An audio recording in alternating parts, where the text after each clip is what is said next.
saw this video pop up in my feed, and I've been seeing so many versions of this kind of video pop up in my feed lately. I don't want to watch one of these. And this kind of video is the being a small YouTuber is hell video. There have been so many variants of this that I am seeing pop up over and over and over and over and over. And if I'm being honest, it's not that I disagree with the premise. I agree with the premise. It is way harder these days to be a YouTuber than it was back in the like virality days. Alpha, make whatever me you want. But I don't want to just respond to the words, or the title. I want to look at the substance of the video and see what's going on there. And because I don't think I'm going to have to pay as much attention to this as like weird right-wing arguments, I'm going to go ahead and have it in the background while we're playing some Slay the Spire. And we're going to see what's going on. This is from a YouTuber called Sleepy Oat. So, you know, if they end up seeming like a cool person, go subscribe to their channel. Be a YouTuber, and a lot of people want to be a YouTuber, and I mean really many people. About 113 million channels. No wonder being a YouTuber is so hard. But you know what's harder than being a YouTuber? Being a small YouTuber. It's okay, so I agree with that.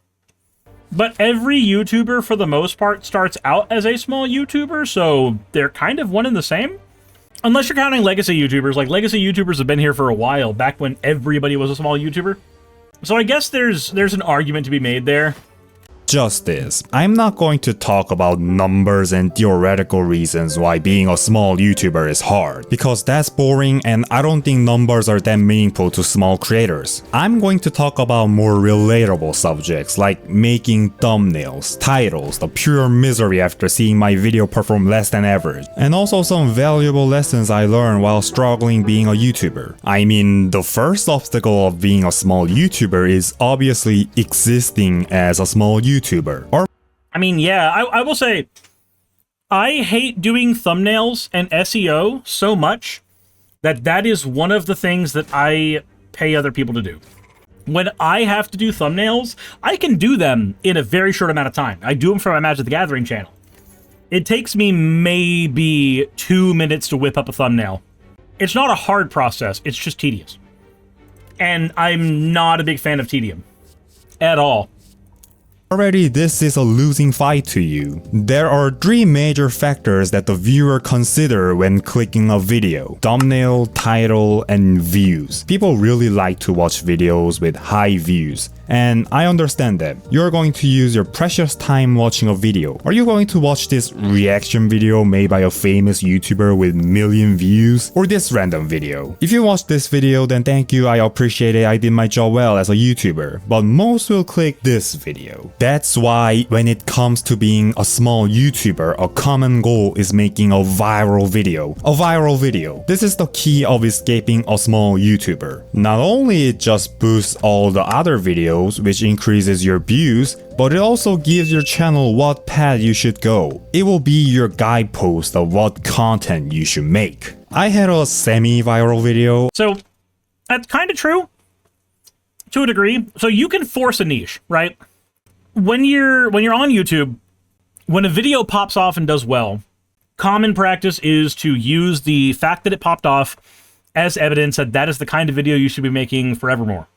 Which for some people isn't really easy. For some people, making that video over and over and over again is the definition of tedium, and they hate it. The reason they wanted to be a YouTuber is because they wanted to be creative, and they can't be creative making the same video about K-pop Demon Hunters 12 billion fucking times. So I get that. But another thing you can do, from experience, is to brute force your way into an algorithm. And you can brute force your way into an algorithm. One, when you're a small YouTube channel, you get a boost. You get an immediate boost. I did not know that YouTube was doing the boosting thing when I started my Magic the Gathering channel, so I did not capitalize on it. I had one video that got like 35,000 views on my Magic channel. It was the first video I made, and then I didn't make another one for months. And then when I finally made another one, it didn't do as well, and I felt really disenfranchised from that channel. Then I did the podcast. A few people from my channel started watching the podcast, and then as our motivation to do the podcast died, I still wanted to keep the channel going, so I started doing more regular content on that channel. And doing more regular content on that channel eventually made it get to like 12,000 subs, which is a small YouTube channel. It is. But 12,000 subs on a secondary channel for somebody whose main channel is not even at 70,000 subs, in terms of numbers, is pretty interesting. It's definitely good. It's a proof of concept. And I was having this conversation with my friend Channel Pop about a year or two ago when I was working on the channel, and he said that the fact that your secondary channel has performed as well as it has, and is even projected to outperform your main channel, is evidence that you know what you're doing. And that astounded me a little bit, because from my perspective, I was flailing, but it didn't occur to me that what I had done is I had brute forced my way into the algorithm by consistently posting content almost every single day on the channel. By doing so, I eventually got to the point where there's no choice for the algorithm but to recommend my channel to somebody. The mechanics of specifically how it works, I don't know. Because if I did, then YouTube would change it tomorrow, because that's what they do. But the fact of the matter is, it is a doable thing. So yeah, you can do the one end of one of my videos went viral. I'm going to use that to be the guiding light of how I'm going to do videos from this point on. Or you can say, no, I'm going to talk about the thing I want to talk about, and I'm going to keep doing it until it fucking works. And that also can work in terms of getting you to find your audience. Because there's an audience out there for almost any kind of content. You just have to be making that content consistently enough and well enough that those people want to watch yours specifically. About the Odd Ones Out's retirement, it had 44,000 views, not a low view, but not that high to be called as a viral video, but still, it was a lot to me. I mean, 44,000 people is like filling almost half of a football stadium. I tried to analyze what I did while making this video, the thumbnail designs, the title and stuff, so that I can make a real viral video. I applied many tips I learned from YouTube gurus, improving from the last video, and that next video, well, didn't do quite. It tanked. Yep, that happens. So, I can actually speak on this one really, really well. Virality on YouTube is now a myth. It is a unicorn. It is so shockingly rare so as to be considered non-existent. Once upon a time, the YouTube algorithm, as it were, really, really favored virality. And what that means is the YouTube algorithm, again, as it existed back then, it was less of an algorithm than what we have now. It was less automated than what we have now. If a video caught fire, it started recommending that video to everybody. Because back then, what YouTube cared about as a company was if the video was watchable. That's not what YouTube cares about now. Now, YouTube cares instead, not about watchability, but about how long you can keep somebody's eyes trained for. Once upon a time, a 5-minute video going viral was the norm on YouTube.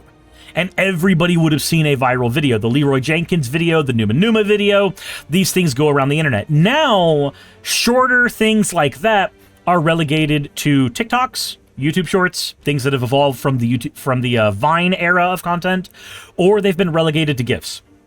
Yes, and because long-form content became so important, the sleeping meta happened. You're right, Paige. And the sleeping meta was when you chained a bunch of videos together and stitched them together into one video and then said, 10 hours of Ant Dude content to sleep to. And I say that because Ant makes content like that on his secondary channel where he makes sleeping content. Like, that's a thing that people do, right? The algorithm no longer cares about virality because virality doesn't mean jack shit to an advertiser. An advertiser cares about how many times they can show their product to a person on your website. And the easiest way for them to show their product to a person on the website is for them to get it in front of as many eyes as possible, or the same eye over and over and over again, such that they will buy the product due to fatigue. A 5-minute video doesn't do that. A 5-minute video doesn't have that capacity. But an hour-long podcast has the capacity for commercials. And it is that capacity for commercials that YouTube cares about now. Because advertiser dollars are king now. Well, Not just one video, a lot of them. But then, this random video kinda blew up and got 38,000 views. The point I want to talk about is that you actually can't tell whether your video is improving or not by views, because your audience is so small that your video just randomly gets over 10,000 views or just completely flop, even though you made the video by applying the same tips and methods you heard about, which leads to more confusing situations. This happened to me and Wise Hoopo recently, actually. Wise Hoopo was a Magic the Gathering content creator who does a lot of really interesting theory about the game content that's very, very watchable, very well edited, and very well articulated. He reached out to me asking if I wanted to do a collaboration together, and I said, fucking absolutely. I like doing collabs when I've got the time. I really do. And we got on collab together, we hashed out what we were going to do. My video on my channel performed really well for my size, and his video on his channel didn't perform at all. It was really weird. He couldn't figure out why that happened. And we, tried to figure it out over the course of a few days, and he chalked it up to a branding problem. But I think that there's a little more randomness in the algorithm than that. Honestly. The thing that is king with the algorithm is consistency right now. The thing that is king with the algorithm is probably going to be that for a very long time. Because consistency means that you can get things in front of the eyes of advertisers more, and that's what YouTube cares about. There is a myth that YouTubers are these amazing creative people. The people who survive are the ones who make the best content. It's not true. The people who survive on YouTube are the ones that know how to take a type of video that performs with a type of person and then scale that video up. Those are the people that survive on YouTube. The people who treat it like a job and scale their stuff up. The other type of person can get very, very lucky and do better, but generally speaking, it is easier to accommodate for a flop happening by having a series of videos that may or may not flop. By not relying on one of these videos. Not relying on one of these videos to be the one, but having several videos that can be potentially the one. It's what Sam Cedar does on his channel. You just can't grasp which part you need to improve or how to improve in the first place. There was this famous quote that Mr. Beast said, "All you need to do is make 100 videos and improve something every time. Do that. And then on your 101st video, we'll start talking, like maybe you can get some views." And I agree with him, but I sometimes get overwhelmed by so many things I have to improve because all of my videos look so bad and I think it could be better in variable ways. But if I try improving my video, it somehow gets lower views. I see this kind of pattern a lot from small YouTubers who have a video that blows up. One channel that I want to mention is Fabimation. She has one very big viral video and then a drop of views, even though there isn't a big change of style. Slurpee. Again, that's because YouTube weighs the first video you do more than anything else, because they sample whether or not your video is going to perform with everybody else in their audience. It's what YouTube does. A new YouTuber has a 1 million view video, and then this video. Again, that's how the algorithm works right now. It favors new creators until it finds out what audience the new creator should be niched into, and then it stops promoting your video. That is just how the algorithm works at the moment. That may change in the future, I don't know, but currently that is what it does. It's so random. To be honest, random means just luck. Luck is a factor of escaping a small YouTuber. I don't care big YouTubers saying it's only skill for growing YouTube. It might be a skill for... It's not just skill. It is definitely also luck and persistence. There's an aspect of it that is just you were willing to accept losses on a video again and again and again and again and again, and you still kept making videos, hoping the next one would do better. them, it's luck for us. I mean, my skill will improve if I have a viral video because that will give me the direction of how to improve. This luck is a factor in YouTube growth with the other two factors, click-through rate and view duration. Fortunately, these two aren't things that you cannot control like luck. Unfortunately, they are against you if you're a small YouTuber. For example, click-through rate is the number for how many people click your video when YouTube shows that to random people. Most viewers will look at your thumbnail and title, might think it's look worthy if you nail that part, but after they found out your video has like 900 views, they won't click it. If you're not, then you are the heroes for small YouTubers, like you're the Superman for them. View is not just a component to show how many people watch the video, but it's also a sign that this video is approved by many people and it's not going to be a waste of time. If that content creator has a check mark, it's even better. 100,000 people approve the channel. But as a small content creator, you don't have those large views and check mark. Your CTR will likely decrease compared to other big YouTubers. And the YouTube algorithm will look at your 2% CTR rate and just abandon your video. I heard that a good CTR is 8% to 8.5. It's impossible if you're a small creator. It is impossible. The other factor, view duration, is a bit generous than CTR in my opinion, since now the important thing is the actual quality of the video and there's no check mark that says, oh, this YouTube video is good, you should watch until the end. For those who don't know, view duration is a statistic that shows how many people leave while your video is running. So you can see this video starts at 100% and then it goes way down until like 10%. But it's still a bit of confusing statistics to me. I've seen many people saying that the first 30 seconds are the most important to YouTube, but that is true, but that has more to do with people's attention spans than anything that's algorithmic. That's just a matter of how the human brain works when it's assessing if it's going to spend time on a thing. These two videos each have 63 and 62 viewers duration, but have almost 10 times the view difference. Both of them were made by using the tips I learned by YouTube tutorials. But no matter how hard I try, already 10% of my viewers leave at the first 3 seconds. So maybe I'm not doing my job that great. But I keep getting the same viewer duration over and over again. And I started to question myself, am I actually improving? Am I doing what I should do to make my... So this is another trap. And I feel it's really important to recognize this trap. And a lot of people don't recognize the trap when it happens. It's very easy to fall into it.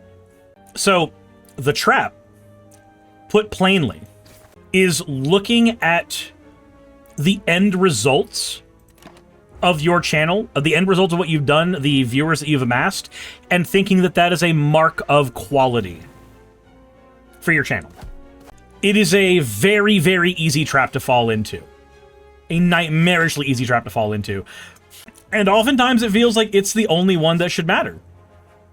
Why should you care about anything other than what the algorithm seems to say when it's the only metric you possibly could have, and all things considered, it's the one that you have to look at every day on your channel page?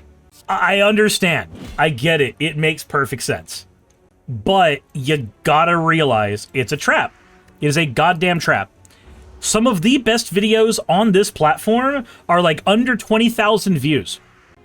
There's a channel I want to show you as an example of some of this. And I'm gonna just real quick. This is Crazy Boris Productions. Now, Crazy Boris is a large YouTuber. He's 700,000 subscribers. Massive. And one of my favorite videos on his channel is Checkweem Before You Requiem. And it is just a giant shitpost. It is a giant shitpost about Resident Evil Requiem. And it is glorious. It is fantastic. This is one of my favorite videos on this whole platform. And it's got over 400,000 views. That's huge. That is big, but look at it from the perspective of Crazy Boris. If we look at his channel banner, I'll put it over here for you. He's got this. Why is that there? There we go. There we go. That's better.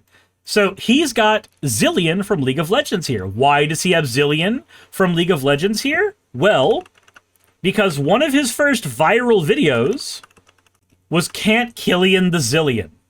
And this was made during the age of YouTube virality. And this video has 14 million views. Same creator, same art style, but he has objectively improved since he made this video. He's objectively improved a ton since he did this. Should he look at that and say that he's doing worse as a content creator? No. He's objectively improved, but his views are lower, and that is because the YouTube algorithm no longer rewards his style of content. The fact that he is able to garner even a few 100,000 views on a video right now is insane in the current YouTube environment, because that's not the kind of stuff that YouTube rewards anymore. So, like, I understand this feeling of, like, each of my videos is performing worse, and so I feel like I'm not doing my job correctly, and it's hard to make new videos because of that, and I get it. It makes perfect sense. It makes all the sense in the world, but you need to remember that realistically, the metric that you are using is not a reliable metric, because even legacy major creators who used to get millions of views cannot hit the numbers they used to with the current algorithm. It doesn't work anymore. The current algorithm just does not favor YouTubers the way of any size, the way that it did before. Not the old style of YouTubers. Not at all. It's not a personal mark on yourself. And it's very, very easy to feel like it's a personal mark on yourself. It's very, very easy to feel like you're not doing your job, you're not doing well enough, but that's not the case. It is just not the case. And anybody that thinks that, like, the YouTube game, as it were, is perfectly solved, they have a bridge to sell you. My video better. Really frustrating sometimes. But still, even if you don't watch the video till end, subscribing and liking the video really helps. I don't actually really care about view duration. What I really care is how many people like my video per view. And that kind of increased these days, so I'm very satisfied with it. So how about leaving a like right now? Anyway, you know, I saw a video talking about a mechanism of YouTube Studio, which is meant to make old YouTubers quit by making them feel exhausted using the power of designing and human psychology. Basically, oh my god. So the person who made the game that I voiced in, Overton, was telling me about this. It is because YouTube had Logan Paul happen. And multiple people like Logan Paul. They do not want the YouTube e-celebrity to be a thing anymore. They do not want a Mr. Beast that can go off rail. They do not want a Logan Paul that can be a black stain on the company. They do not want anything like that. Millions of little creators making just enough to get by is far more sustainable for YouTube, for a PR perspective, than a handful of really, really majorly huge creators. There are a couple sides to that coin that need to be considered. One is that that system means that smaller creators can get a little more money because their slices of the pie are technically bigger, but it is there to prevent somebody from becoming the next YouTube e-celeb. It's a thing they implemented a few years ago, and it's crazy. if you perform well, YouTube congratulates you. There's firework, everything is green. But if you don't, it becomes all gray and YouTube sends you a message like, oh no, your video is doing really bad, you should try harder, making people endlessly compete to their prime. I think YouTube is a bit overkilling YouTubers because small YouTuber like me fell into the design trap and feel kind of disappointed in myself when my video does really bad. Honestly, I thought being a YouTuber would be easy. I know it will be hard, but if I just do what the YouTube guy told me to do, I would easily hit 10,000 subscribers. Nope. Not even a little bit.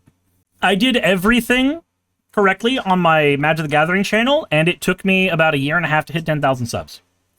There are ways to artificially inflate your way there. Absolutely.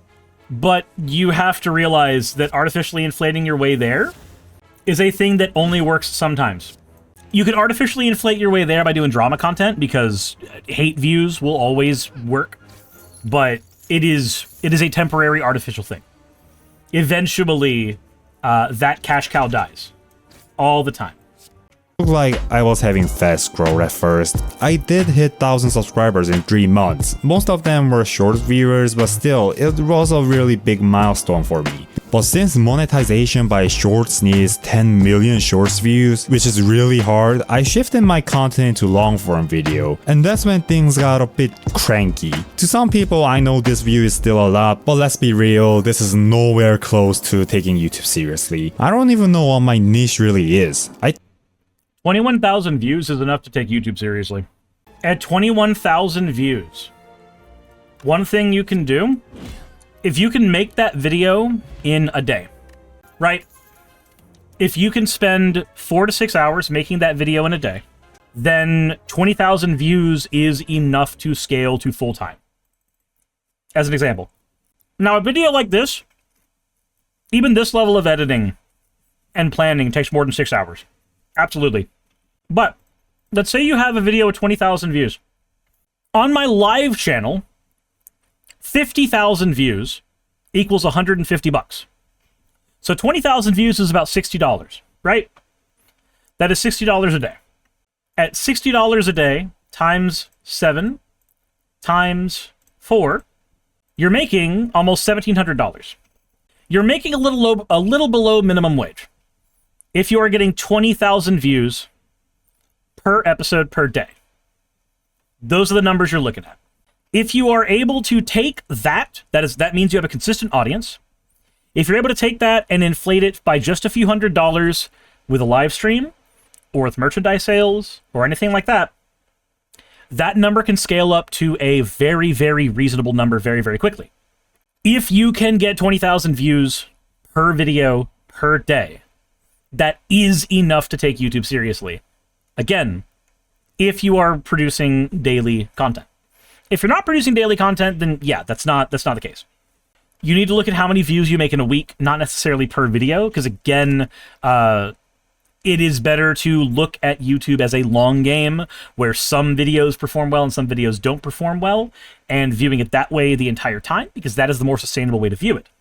Talk mostly about storytime animators, and the ones that aren't performing are not about storytime. So I thought, oh, I have to make content about storytime animators, and this video didn't do great either, and I just have no clue what my viewers really want right now. Besides all these things happening, thanks to some of my outperforming videos, I got to get my channel monetized. I know most small YouTubers' dream are being monetized, and yes, it really feels great to see dollar bills in your analytic page, but I don't think it's a good idea for small YouTubers to think of monetization as a... Agreed. Monetization is not your goal when you're a smaller YouTuber. Your goal when you're a smaller YouTuber is finding your niche. You figure out where the mean is between the thing you want to create and the thing your audience wants to see. There's a compromise between those two things. And once you figure out what that compromise is, that's what you do. You have to have an artistic vision, and you have to be willing to compromise that artistic vision in order to operate at scale with looking at it as a job. Figuring out how to do that without worrying about the dollars that are coming in is your first job.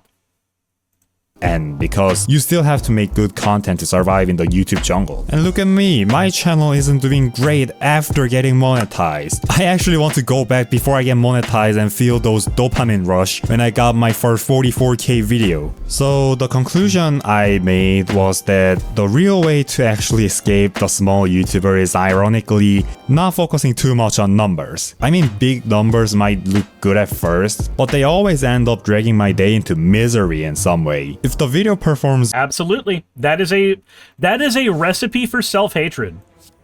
When you are constantly looking at those numbers and allowing those numbers to functionally be the metric that you use to determine whether or not like your content is worth making or worth viewing, it's a trap. It is a trap. It is a huge mind trap. As an example, for me, I've gotten closer to like 200 concurrent viewers before on Twitch. My average was like 150 at my peak on Twitch. I am now at about half that. But half that is enough to survive on, not off of Twitch alone, but because I'm doing a lot of things at once, it is enough to survive because of that. If I wasn't doing a lot of things at once, it would not be enough. But I am streaming, I am doing vlogs on Patreon, I am making merchandise, I have a deal with Manapool, and every like small bit of $50 or $60 that comes out of that eventually makes up a living wage for me. Also, Rachel Various, thank you for the follow.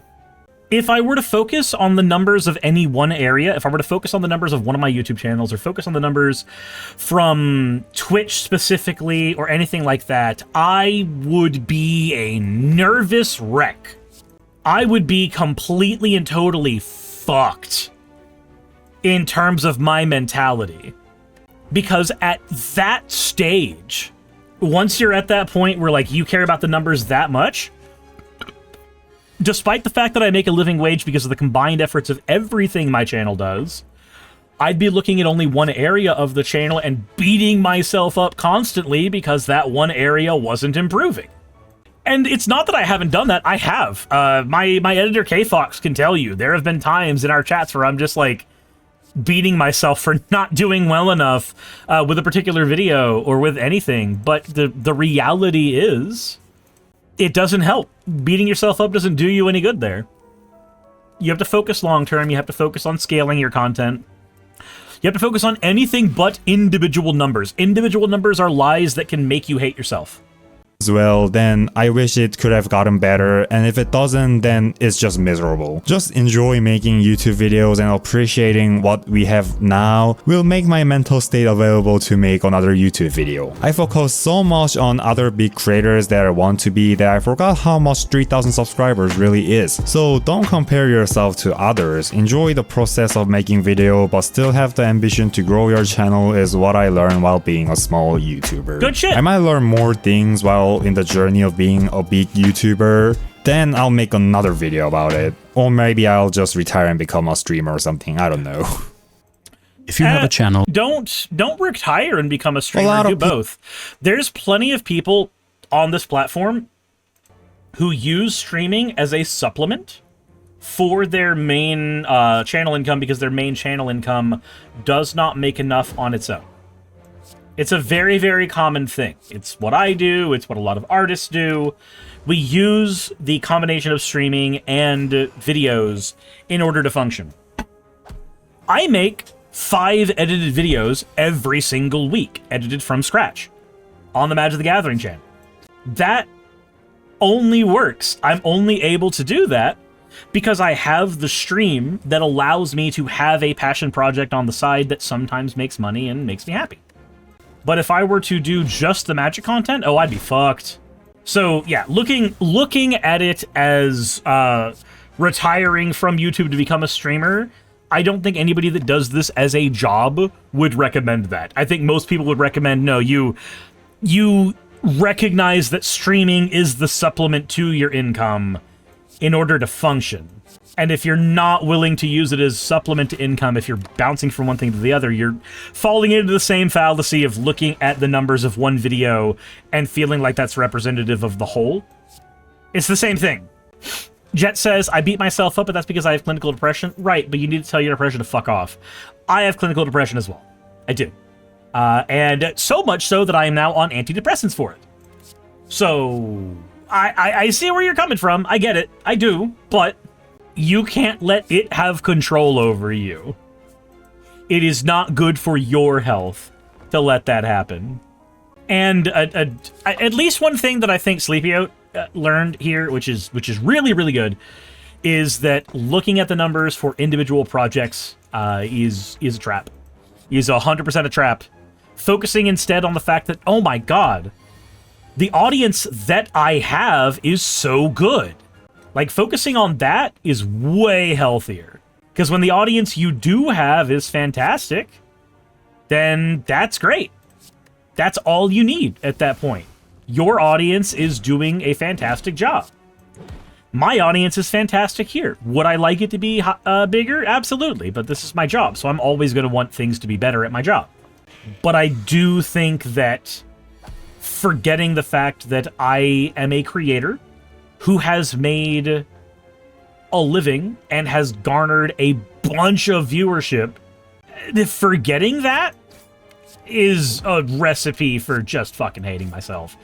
So hopefully, Sleepyout, I don't know if you're ever going to find this video. In terms of size, we are both small YouTubers, just at different areas of the scale. I'm at the very bottom echelon of what can be considered full-time now. If you ever see this video, keep doing what you're doing. Don't let the situation with YouTube, as agitating as it can get, to be the thing that stops you from doing things creatively on YouTube.